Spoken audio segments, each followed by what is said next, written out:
Hey y'all, it's Stacy from Vintage Dollhouse Shop. Thanks for joining. Today we're doing a quick video to build this little kit that I've created. It's called the Emily. It's a mid-century modern dollhouse kit in 144th scale.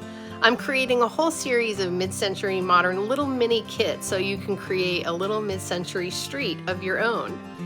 Let's build this little house together and I'll show you how easy it is. And if you'd like to get a kit, you can find one on my website at vintagedollhouseshop.com.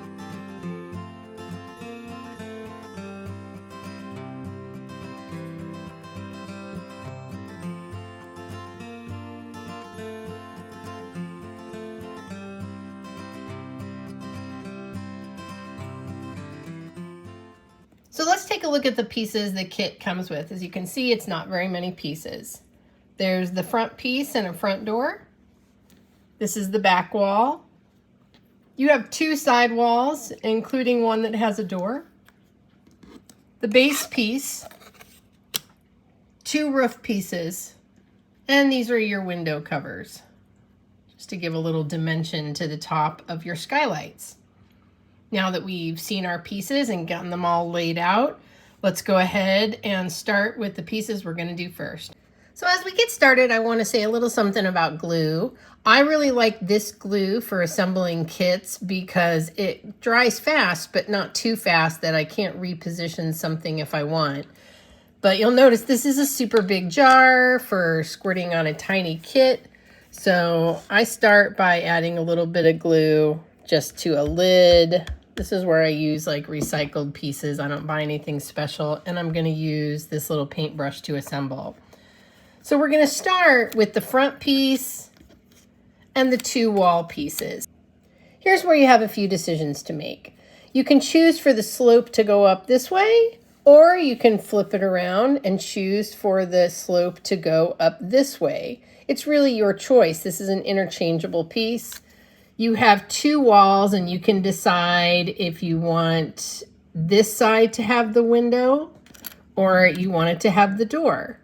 You can decide if you want the door to be like this or be like this. It's really up to you. There's a few variations that you could do. You could even get more than one kit and make them different.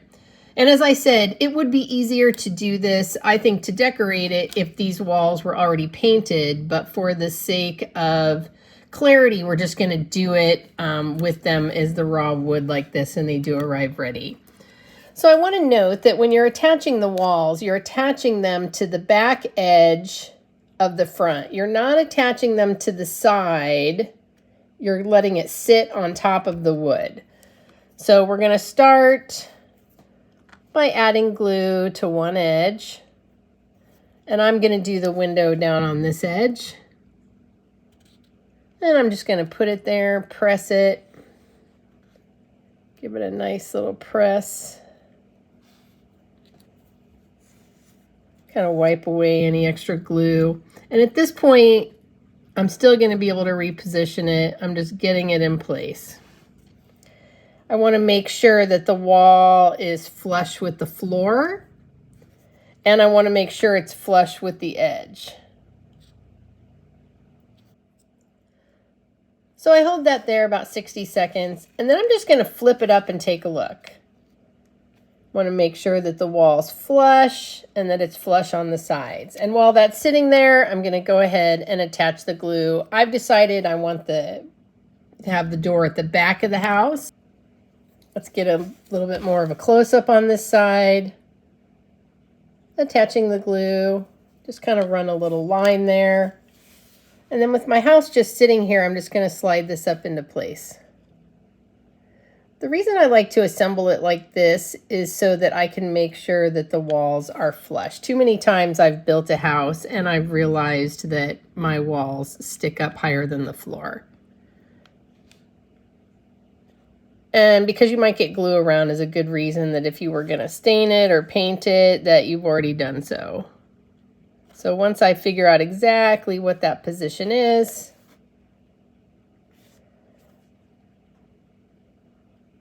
just letting it sit for a moment. So at this point, you have three walls. You have the front wall and the two side walls. And I'm just checking to see that they're all even and that they're all flush. And that looks good so far. It's such a small dollhouse, you can see why it's easiest if you paint it before you assemble it. It is a little harder to get in there with a paintbrush. It can be done though. I've done it many times. All right, let's let this dry for a few moments and then we'll come back and add the next piece. While we're waiting for that, I thought we would talk about the base piece for a moment. So the base piece includes enough space to hold the house as well as to hold a small yard. And so when you're thinking about how you want that floor to be decorated, keep in mind that it's going to depend on where you place the house. Normally what I do is place the house so that this doorway has a little bit of a side yard to come out to. But you don't have to do that. You could place it right in the middle. You could even place it over on this side. It's really up to you, but there will be some extra space on this base. You know, feel free to use a different base if you wanted. You could use a board or a firm piece of cardboard even if you wanted to put the house on something bigger. So we've had these three pieces sitting there for just a few minutes. They look really good, I think. They look nice and sturdy and drying. And so let's add our fourth piece to the house. Okay, so the back wall looks like this. It's just a frame so that you can still get into the house, but that you want to have a sturdy roof. Let's back this out a tiny bit so you can see it all. So as you can see, this is going to mount up here. And at this point, you want to make sure that the curve of the back wall matches the curve on the front. So I wouldn't want to attach it like this because the curves would be in two different places. So whatever side you chose for the front is how you're going to choose the back. So we're going to start. You'd only need to add the glue at this point to the walls. And you'll see from this frame, this is why you wanted to make sure that the wall's attached to the back side of this front. You didn't want them out on the side, or when you went to go do this, your walls would be sticking out and they wouldn't be attaching. All right, so we're just gonna take our back piece in, slide it up, and then just press everything into spacing. So you'll see once you get your wall on there that your back piece will come together in the corner and there will be a little corner there. And then on this side, same thing. Just kind of press and hold for a few seconds on this glue. It depends on what kind of glue you have, and you can see I've put it together. It's not dry, so I can still adjust. You know, it's not the end of the world if it's not perfect. If one of your walls juts out a little bit or moves in, like as you can see right there, that one's a little angled. That's all right, I just adjust it. But this is a place where you don't have to have perfection. You can put it together. While we're letting that dry, we're going to take a look at the roof pieces now. So your roof has two pieces. You have the short piece and the long piece. And here's where you get to make another choice. Do you want your skylights to be at the bottom of the room? Or do you want them to be up at the top of the room? So down or up. That's a decision that you get to make. And then your two pieces are just going to meet on the angles like that. See how we're going to slide those in there? So in the meantime, while we're waiting for that to dry, we're going to take a look now at the two little pieces that we have. You don't have to use these if you don't want. I just think they add a little dimension to the top of the roof line. And a future one that I have coming has a fireplace. So that'll be real exciting. Now at this point, if you wanted to add some plastic in between the frame and the window, you could do that. You could use some lightweight plastic film, the kind of plastic that you get for packaging. I'll show you. Here's a little package that something came in. I will sometimes cut this plastic and use it as a little window. You can do that if you want. It's not necessary. This particular kit doesn't have frames on all of the windows at this point, but it probably will when I make it the next bigger size. So at this point, you're just going to want to add a little bit of glue to the bottoms of those frames. And then again, you want to decide, do you want it up or down in terms of where those windows are going to go? You're probably looking at my nails and thinking, oh my gosh, she has such horrible nails. All crafters have really bad nails, I have found. It's really hard to keep a manicure when you always have glue and paint. How's that look? Just line that up there. Just adds a little something. And again, if I was going to be assembling this at home like you, I would have all of these things already pre-painted before I started to put them together. So it's about halfway through the dry time on this house, and I just want to come in, do a little readjustment, press a few things down, give a nice hold. Just pressing everything together so it gets a nice firm hold. And if you do this about halfway into your process, you can make any last minute adjustments while the glue is still drying. Okay, it's about there. I just want to note that if you notice that it's like going up on one side or you can't quite get it down, it's okay because we're going to glue it to the base next and it's going to stay nice and sturdy. So I've decided when I'm putting together this house that I'm going to want it to sit where the door has access to a little yard. So I'm going to move it to the back and I'm going to move it to this back corner, and that's going to be where I want to rest of the house. And that leaves me a little yard to decorate. So let's get ready to make that happen. At this point, when all of your 4 pieces together, you give it a nice firm hold, holding it into place. If you wanted to, you could use small strips of painter's tape to hold these into place. If you use a decent glue though, you should just be able to press it and hold it all together for a few minutes. I usually just take advantage of this time to do a few nice deep breathing, maybe listen to some music. Just enjoying myself, because this isn't about just completing a project. It's about the process of actually making something and feeling good about it. So I just press down on all the edges, pressing the walls into the corners, just gentle pressure and getting it all ready to mount to the base. Okay, so we have the house ready to mount to the base now. I go back to my glue. And again, I'm just going to use a decent amount of glue because I'm going to wipe it off later. But I just go through and put glue all the way along the edge. And I do want to, really use a decent amount because this is going to be what holds it to the base. And you're going to cover it up, when you decorate the yard. Again, you don't have to go for perfection. Just getting a nice amount of glue. And then let's put it on the house. Okay, as I said, I wanted to mount it in the back and leave enough room for a yard. On the side. So I've gone ahead and picked my base. And I've put it where I think it's going to be the best place for it to go. And now I'm going to hold it down again. Just pressing it into place. Adjusting it. Maybe I want it a little bit more to the back. And let's spend 3 or 4 minutes just holding this into place. You can already see how the little yard in the front. Now I will talk for a moment about that yard. You can paint it. You could decorate it with model grass that people use for like model railroads. You could get plastic flowers from the Dollar Tree and add it.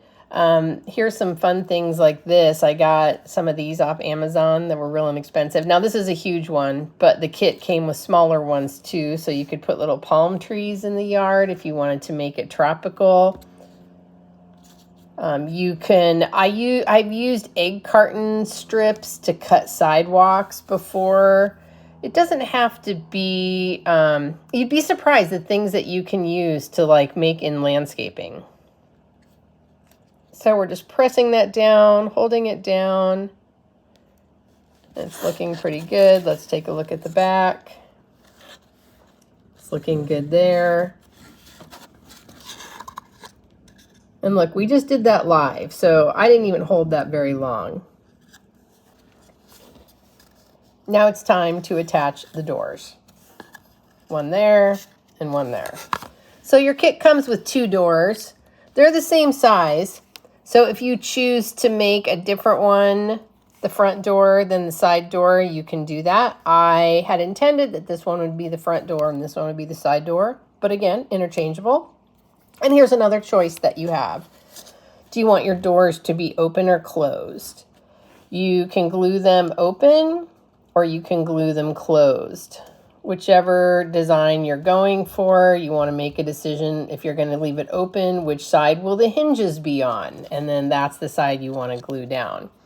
So for our purposes today, we're just going to glue the front door closed. So I attached some glue around the edges. Again, hopefully you've already painted this little door.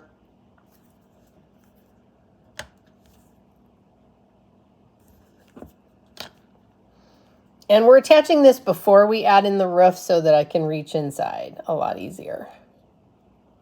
Now, I wouldn't have to cut out the door. It's the exact same size, but I think it looks more realistic if it's cut out and we glue it into place.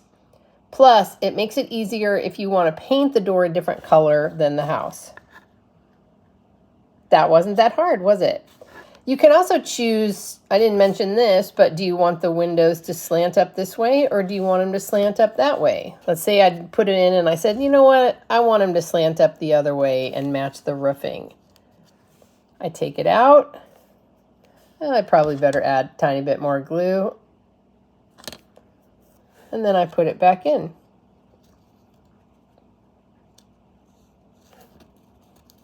And I just have my finger behind it so it doesn't go in. Yeah, I like it that way. But you do whichever way feels good to you. All right, now we're going to do the side door. And just to give a little variation, we're going to do the side door so it's open. And I want the hinges to open up this way. There isn't actual hinges. We're just going to pretend like there is.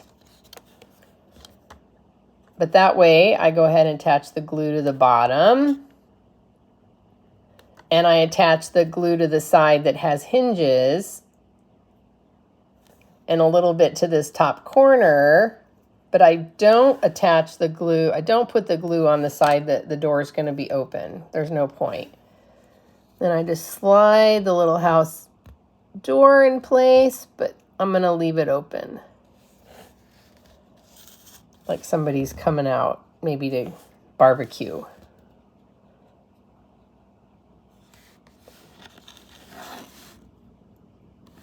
All right, let's let those doors dry for a moment and then we'll come back and add on the roof. We're almost done. Okay, we're down to our final 2 pieces. We just need to add on the roof. And I think it always helps if you take the 2 pieces and line them up because you'll see you have a short distance, but you're going for the distance where they're both the same width. And before you add any glue at all, just go ahead and lay the roof into place. Now, boards can sometimes get a little bit wonky depending on how much moisture and humidity they traveled through, which is kind of outside my control. But this is a good example to show you. This one got a little bit warpy, and that's all right because we're just going to add it down with glue. But you can see that that might happen. So I also mentioned earlier you have a choice of whether you want your skylights to be in the middle of the roof or down at the bottom. And I think for this one, we're going to go ahead and put them in the middle. So let's bring it up here to show you. Just figuring it out, a dry look before you glue. Okay, so to put the roof on, we just start by getting our glue. My glue, because I've been waiting so long, has gotten a little bit clumpy, so we're going to get some new glue. And we just start by adding it to the top of the house. We're going to start with the long piece. And I just like to kind of clump it in there. I buy some really long kind of Q-tips, and then I just go through and clean up the glue afterwards if I need to. So once you get your glue all on there, let's get our piece ready to go. We're going to line it up with the back. I actually think I need a bit more glue when I'm looking at that.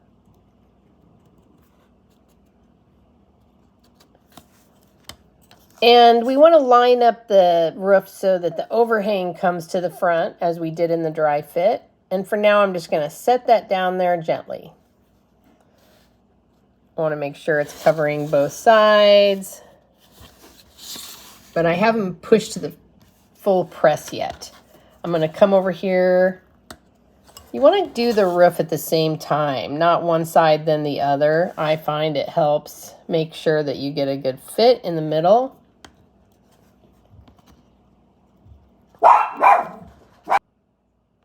Okay, sorry for all the pausing here, but I'm dog sitting today, and so that means every time there's a noise, my dog and that dog both want to bark.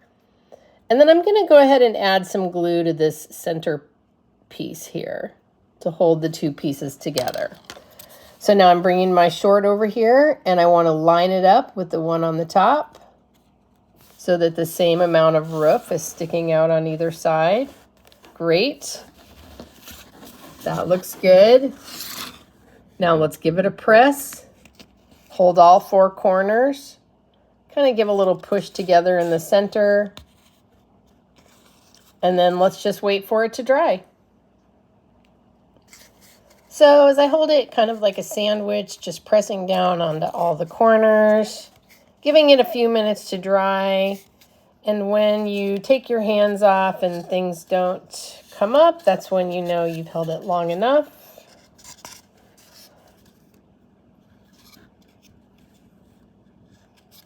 And there you have it.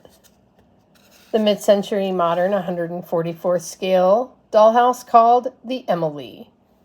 So I hope that was fun. If you want to get one of these little kits, you can find them on my website, vintagedollhouseshop.com. I also have them on my Etsy, but you might find it easier to find them on my website. This is the first dollhouse in a series of mid-century modern minis that's going to be coming out. And I'm going to put out about one kit a month in this series. And so you can build a whole mid-century modern mini street if you want. I hope that was fun. If you have any problems or questions, feel free to pop me a message, minis@vintagedollhouseshop.com. And again, just go with the fun of it. It doesn't have to be perfect. And if you really like them, you can get more than one. Thanks everybody for joining. We're happy to have you here in the Dollhouse studio, and please come back soon. Bye.